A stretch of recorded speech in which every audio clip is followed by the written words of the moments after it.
سب سے پہلے تو میں یہ کہوں گی کہ یہ اتنا اہم ٹاپک ہے، مسئلہ تو میں نہیں اس کو کبھی کہوں گی، کیونکہ مسئلہ بنایا جاتا ہے۔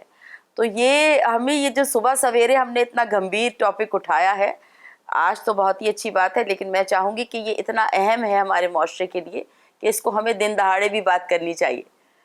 یہ مسئلہ نہیں ہے، پلیز اس کو مسئلہ مت کہیں، مسئلہ ہم نے بنایا ہے، اور یہ کوئی ایسی راکٹ سائنس نہیں ہے کہ اس پہ ہم بات نہیں کر سکتے، اور یہ کوئی ایسا مسئلہ نہیں ہے کہ جس کو ہم حل نہیں کر سکتے۔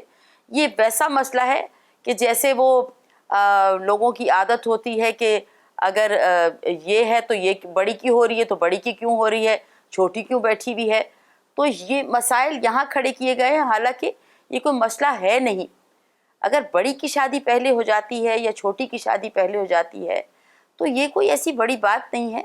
ہمیں عقل سے سوچنا چاہیے کہ شادی کا وقت سے، عمروں سے تعلق ہے ضرور، لیکن اگر ہم اس کو صرف اسی سے تعلق بنا کے رکھ دیں گے کہ جی پہلے بڑی کی ہونی چاہیے اس کے بعد چھوٹی کی ہونی چاہیے، اچھا رشتہ ہے، لوگ اچھے ہیں، جس کے لیے مناسب ہے اس کی پہلے کر دیجئے۔ یہ تو سب ہمارے ذہن کی بات ہے، میں سمجھتی ہوں یہ سب ہماری جو معاف کیجیے گا میں ایک سخت لفظ استعمال کروں گی، یہ جو خناس ہے یہ ہمارے ذہنوں کا ہے، ورنہ اس کی کوئی اہمیت نہیں ہے اس بات کی کہ پہلے بڑی کی ہو یا چھوٹی کی ہو۔ کچھ بھائی جو ہے وہ پریشان ہو جاتے ہیں کہ بہنوں کی شادی جلدی سے کر دو تو ہماری شادی ہو جائے۔ میں نہیں سمجھتی کہ، لیکن یہ ایک عجیب سا کوئی ہمارے ہاں جو ہے وہ سلسلہ چل پڑا ہے۔ اس سلسلے کو ہمیں ختم کرنا ہے، بجائے اس کے کہ ہم اس پہ بحث برائے بحث در بحث شروع کرتے رہیں۔ اس چیز کو میں سمجھتی ہوں کہ آپ جیسے اویس یہ پروگرام لے کے آج بیٹھے ہیں، اسی طرح، کیونکہ یہ اتنا اہم، اگر یہ مسئلہ نہیں بھی ہے لیکن یہ اتنا اہم مسئلہ بن چکا ہے ہماری ہی وجہ سے کہ اس کو حل کرنا اب لازمی ہو گیا ہے۔ اویئرنیس کی ضرورت ہے، بات کرنے کی ضرورت ہے کہ ان چیزوں سے ہم باہر نکلیں کہ بھائی نہیں کر رہے شادی، بہن کی ہو گئی تو وہ نہیں کر رہا، بڑی کی ہو گئی تو چھوٹی نہیں کر رہی، چھوٹی کی ہو گئی تو خدا جانے یہ سلسلہ کہاں سے چلا ہے اور کہاں تک جائے گا اگر ہم اسے نہیں روکیں گے تو۔ بات تو صرف یہ ہے، یہاں میں بہت ہی بری سی شاید مثال لگے کہ صبح صبح یہ کیا کہہ رہی ہیں گلرانا، یہ وہ گدھے والی مثال ہے، وہ باپ بیٹا گدھے پہ جا رہے ہیں تو انہوں نے کہا بیٹے کو بٹھا دیا، انہوں نے کہا جی باپ کیوں نہیں بیٹھا ہوا، بیٹا چل رہا ہے، باپ بیٹھ گیا تو انہوں نے کہا، یہ سمجھ آ رہی ہے آپ کو؟ ہمارا معاشرہ اب اس میں آ گیا ہے کہ جو آپ کر رہے ہیں وہ کیوں کر رہے ہیں، جو نہیں کر رہے وہ کیوں نہیں کر رہے۔ تو ہمارے پاس اب صرف بحث برائے بحث رہ گئی ہے، جو مجھے لگتا ہے صرف اس مسئلے پہ نہیں، ہر مسئلے پہ ہم جو کر رہے ہوتے ہیں وہ کیوں کر رہے ہیں، جو نہیں کر رہے وہ کیوں نہیں، بس بس بس بس۔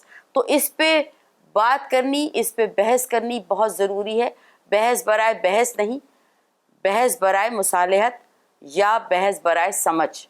مجھے ایک جملہ بڑا مزیدار لگتا ہے کیونکہ میں بہت زیادہ سیریس نہیں رہ سکتی۔ میں نے کہا جی جوڑے آسمانوں پہ بنتے ہیں، انہوں نے کہا پھر ہم درزیوں کیا بلا وجہ بھاگتے پھرتے رہتے ہیں اگر جوڑے آسمانوں پہ بنتے؟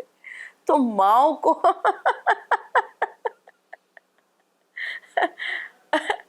اور مجھے نوشابہ کی بات بڑی مزیدار لگی کہ کڑی پیدا ہو جائے تو ایہو جہ رونا پیندا ہے کہ توبہ اللہ معاف کرے۔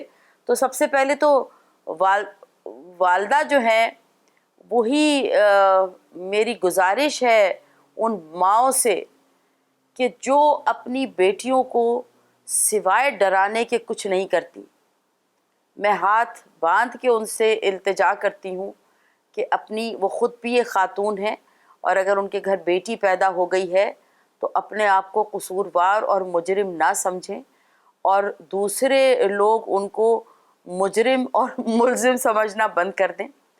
یہی کانفیڈنس ہے جو ماؤں کو اپنی بیٹیوں کو ٹرانسفر کرنا ہے۔ اگر ان میں خود میں کانفیڈنس نہیں ہوگا تو وہ بیٹیوں میں کیا ٹرانسفر کریں گی؟ تو خدا را میں یہ نہیں کہتی کہ جی ہماری مائیں ہیں، میرا خیال ہے مجھے یہ کہنے میں کوئی عار نہیں ہے، بلکہ اس کو کوئی یہ نہ سمجھے کہ جی تعلیم اچھی چیز نہیں ہے یا اچھی چیز ہے۔ وہ تو اسکول کی شکل بھی نہیں دیکھی، لیکن تربیت انہوں نے ایسی کی ہے کیونکہ ان کی والداؤں نے تربیت ان کی بہترین کی تھی۔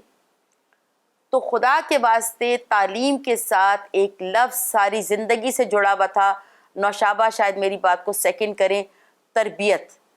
بات یہ نہ سمجھیں کہ irrelevant ہے, جب تک تربیت کی کمی رہے گی یہ ایشوز ختم نہیں ہوں گے, اور اس سے جڑے ہوئے بے شمار ایشوز اٹھتے چلے آئیں گے.